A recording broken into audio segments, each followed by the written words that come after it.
Hello everybody students, कल हमने की थी जल ऊर्जा, सौर ऊर्जा और उसके बाद समुद्र की ज्वार भाटा से जो प्राप्त ऊर्जा होती है वो की थी।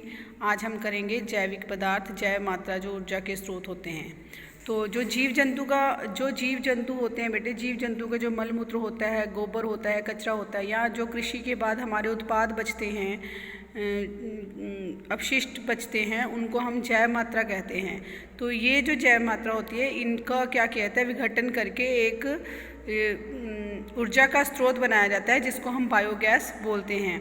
तो एक विशेष प्रकार का संयंत्र लिया जाता है जिसको हम गोबर गैस प्लांट कहते हैं। इसमें क्या किया जाता है, इसको डाल के गोबर गैस बनाई जाती है जिसको हम बायोगैस भी कहते हैं। तो वो कैसे बनाई जाती है, गोबर जो होता है उसमें जो संचित रासायनिक ऊर्जा होती है उसको बायोगैस में बदलने का कार्य कौन करता है, गोबर गैस प्लांट करता है। इसमें हम क्या करते हैं, चित्र के अनुसार यहाँ पर एक मिक्सिंग टैंक है, एक पाचक टैंक है। मिक्सिंग टैंक में हम गोबर को जल के साथ मिला देते हैं और फिर जब वो पाचक टैंक में आता है तो पाचक टैंक में आने के बाद वहाँ पर जो गैसें बनती हैं, कौन कौन सी बनती हैं, मीथेन और कार्बन डाइऑक्साइड गैस बनती है। मीथेन और कार्बन डाइऑक्साइड गैस से के मिश्रण से युक्त जो गैस होती है, इन दोनों का मिक्सचर होता है, उस गैस को हम क्या कहते हैं, गोबर गैस या फिर बायोगैस कहते हैं। इसके अतिरिक्त हमें यहाँ पर हाइड्रोजन सल्फाइड गैस और हाइड्रोजन गैस की भी कुछ मात्रा मिलती है। और यहाँ पर गैस इकट्ठी करने के बाद जो हमारा अपशिष्ट पदार्थ बनते हैं, बचे हुए पदार्थ बचते हैं, उनको हम कंपोस्ट खाद के रूप में यूज़ करते हैं। नेक्स्ट है हमारे पास नाभिकीय ऊर्जा। नाभिकीय ऊर्जा या परमाणु ऊर्जा क्या होती है, आपने पढ़ा होगा कि परमाणु के सेंटर में एक नाभिक होता है जहाँ पर उसका पूर्ण द्रव्यमान रहता है। तो किसी भी परमाणु का जो द्रव्यमान होता है उसके सघन नाभिक में होता है और इसी में परमाणु की जो है सबसे ज़्यादा ऊर्जा होती है। तो जब भी कोई भारी तत्व, जैसे हम यूरेनियम ले लें, तो जब भी कोई भारी तत्व जो होता है वो हल्के परमाणुओं में टूटता है, यानी कि उसको हम तोड़ के हल्के परमाणुओं में बदलते हैं, तो वहाँ से बहुत ही ज़्यादा ऊर्जा जो है मुक्त होती है। और इस प्रक्रिया को हम क्या कहते हैं, विखंडन कहते हैं। यानी कि जब एक बड़ा पदार्थ छोटे पदार्थों में टूटेगा तो वो क्रिया हमारी विखंडन कहलाएगी। तो क्योंकि ये नाभिक के विखंडन से प्राप्त ऊर्जा है, इसलिए हम इसको क्या कहते हैं, नाभिकीय ऊर्जा कहते हैं। यदि नाभिक के विखंडन की क्रिया को हम नियंत्रित ना करें तो यह क्रिया बहुत तेज़ी के साथ होती है और इस विखंडन में अनियंत्रित अभिक्रियाएं होती हैं जिसमें बहुत ही ज़्यादा मात्रा में ऊर्जा मुक्त होती है, यानी कि ऊर्जा निकलती है। और इतनी ऊर्जा निकलती है कि उससे कैसा विस्फोट हो सकता है, परमाणु बम जैसा विस्फोट हो सकता है।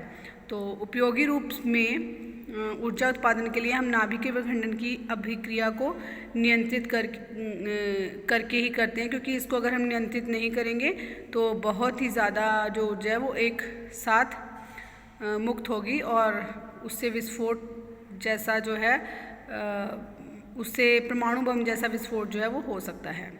तो ऐसे ही जैसे नाभिकीय ऊर्जा है, आपने उसमें नाभिकीय भट्टी का नाम सुना होगा। तो नाभिकीय भट्टी क्या होती है, नाभिकीय भट्टी में नियंत्रित दर पर परमाणु ऊर्जा प्राप्त होती है, यानी कि उसमें एक नियंत्रण होता है कि इतनी परमाणु ऊर्जा उसमें से निकलेगी। तो जिसका उपयोग हम किसके लिए करते हैं, विद्युत उत्पादन के लिए करते हैं। विद्युत उत्पादन के लिए क्या किया जाता है, नाभिकीय पावर प्लांट जो है लगाए जाते हैं। नाभिकीय पावर प्लांट में विद्युत का उत्पादन होता है। तो परमाणु भट्टी में नाभिकीय विखंडन से उत्पन्न जो ऊष्मा होती है उससे क्या किया जाता है, जल को गर्म किया जाता है। और जब जल गर्म होता है तो वहाँ से क्या बनती है, भाप बनती है। वो जो भाप बनाई जाती है, उस भाप को बहुत ही ज़्यादा प्रेशर से क्या किया जाता है, जब भाप उस पर गिराई जाती है तो उससे वो टरबाइन चलती हैं। जब वो टरबाइन चलती हैं तो वहाँ से विद्युत जनरेटर से वो जुड़ी होती है, जिससे वो विद्युत ऊर्जा का उत्पादन करती हैं और वो क्या करती है, नाभिकीय ऊर्जा को विद्युत ऊर्जा में बदल देती है। तो परमाणु भट्टी में परमाणु विखंडन की क्रिया जो होती है वो नियंत्रित होती है, यानी कि उस पर एक नियंत्रण होता है। नाभिकीय भट्टी में उत्पन्न जो नाभिकीय ऊर्जा होती है वो बहुत अधिक समय तक चलने वाली ऊर्जा का स्रोत होती है। तो हमारे देश में जो वर्तमान में कहाँ कहाँ हैं, देखिए, कलपक्कम तमिलनाडु में, कुडानुकुलम तमिलनाडु में, तारापुर महाराष्ट्र में, रावत भाटा राजस्थान में, कैगा कर्नाटक में, काकरापार गुजरात में और नरोरा उत्तर प्रदेश में। यहाँ पर नाभिकीय ऊर्जा के जो संयंत्र हैं वो स्थापित किए गए हैं, जहाँ से नाभिकीय ऊर्जा से जो है विद्युत ऊर्जा का उत्पादन किया जाता है। नेक्स्ट टॉपिक है हमारा कि हमारे जीवन के लिए ऊर्जा की आवश्यकता। आपको पता है शुरू से ही मानव को अपने जीवन को चलाने के लिए ऊर्जा की आवश्यकता पड़ती है। कई जगह पे भोजन बनाने के लिए, आने जाने के लिए। तो जैसे जैसे समय आगे बढ़ता जा रहा है वैसे वैसे जो ऊर्जा की मांग है वो भी बढ़ती जा रही है, चाहे वो कोई भी क्षेत्र क्यों ना हो, विज्ञान का हो, प्रौद्योगिकी का हो या कोई और हो, यातायात या मनोरंजन के साधन हो। हर जगह क्या है, ऊर्जा की जो आवश्यकता वो लगातार बढ़ रही है। तो जनसंख्या में तेज़ी से वृद्धि होने के कारण खाद्य पदार्थों में भी, जैसे डबल रोटी हो गई, बिस्किट हो गए, हमारे कोल्ड ड्रिंक्स होगी, आइसक्रीम्स होगी, इनका भी जो उत्पादन है वो व्यावसायिक हो गया है। इसको बनाने के लिए बहुत ही ज़्यादा ऊर्जा का उपयोग किया जाता है। तो दैनिक जीवन की क्रियाकलापों और आवश्यकताओं में भी निरंतर वृद्धि होने के कारण प्रत्येक परिवार में संसाधनों की वृद्धि हो रही है, यानी कि उन्हें उतने ही संसाधन जुटाने पड़ रहे हैं जितनी उनकी आवश्यकताएं बढ़ रही हैं। तो संसाधनों के प्रयोग में भी ऊर्जा की आवश्यकता होती है। तो जनसंख्या और दैनिक क्रियाकलापों में वृद्धि के फलस्वरूप ऊर्जा की जो मांग है वो निरंतर बढ़ती जा रही है, जो कि पूरी नहीं होगी आगे आने वाले समय में अगर हम ऊर्जा की बचत नहीं करेंगे। अपने जो हमारे सीमित साधन हैं उनका प्रयोग हम आवश्यकता अनुसार नहीं करेंगे। अगर हम उनका वेस्टेज करेंगे तो हमारी जो मांग है वो निरंतर जो बढ़ती जा रही है वो कंप्लीट नहीं होगी। उसके बाद है ऊर्जा संरक्षण। तो ऊर्जा संरक्षण इसी के बारे में कि अगर हम जीवन के लिए उपयोगी और आवश्यक ऊर्जा की निरंतर बढ़ती मांग और ऊर्जा के रूप का उत्पादन ना हो तो आने वाले टाइम में क्या होगा, भविष्य में क्या होगा, ऊर्जा संकट जो है एक विकराल रूप ले सकता है, यानी कि ऊर्जा का संकट जो है वो उत्पन्न हो सकता है। तो इस समस्या को हम कुछ हद तक कम कर सकते हैं अगर हम कुछ उपायों को अपने जीवन में अपनाएं। कौन कौन से हैं वो? जैसे ऊर्जा अपव्यय की रोकथाम, यानी कि जो हम एक्स्ट्रा खर्च करते हैं ऊर्जा, उसकी रोकथाम होनी चाहिए। ऊर्जा बचत की उचित आदतों का ज्ञान होना चाहिए कि हमें ऊर्जा की बचत कैसे करनी है, ऐसी अच्छी आदतें हमें डालनी चाहिए। ऊर्जा संरक्षण के दृष्टिकोण से हमें ऊर्जा के स्रोतों का यदा कदा ही उपयोग करना चाहिए, यानी कि कभी कभी ही प्रयोग किया चाहिए। जैसे अगर हम पैदल जा सकते हैं किसी जगह पर तो हमें ज़रूरी नहीं है कि हमें स्कूटर से ही जाना है।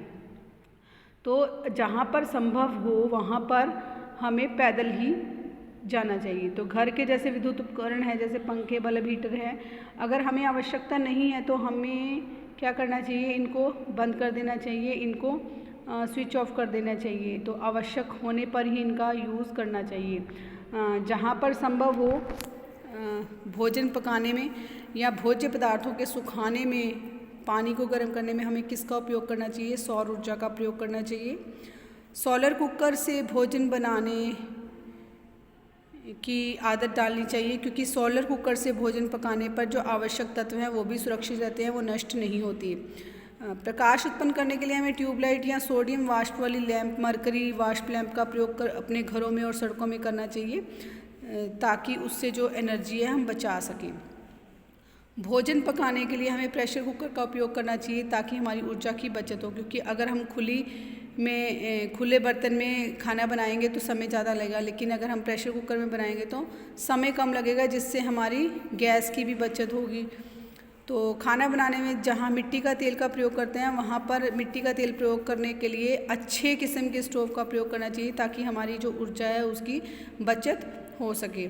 आसपास के स्थानों में जाने के लिए हमें पेट्रोल डीजल के वाहनों का प्रयोग नहीं करना चाहिए, हमें पैदल चले जाना चाहिए अगर हम वहाँ पर आसानी से जा सकते हैं। तो व्यक्तिगत वाहनों के प्रयोग के स्थान पर हमें रेलगाड़ी, बस या सार्वजनिक वाहनों का प्रयोग करना चाहिए, यानी कि हमें मान लो कहीं जाना है तो हम अपनी गाड़ी पर ना जाकर अगर बस पे जाएंगे तो हमारी वो पेट्रोल या डीजल की बचत हो जाएगी, तो वो जो है ईंधन हमारा बच जाएगा, तो वो ऊर्जा हमारी बच जाएगी। तो यहाँ पर ये चैप्टर आपका कंप्लीट हो रहा है। कल हम इसके क्वेश्चन आंसर्स करेंगे।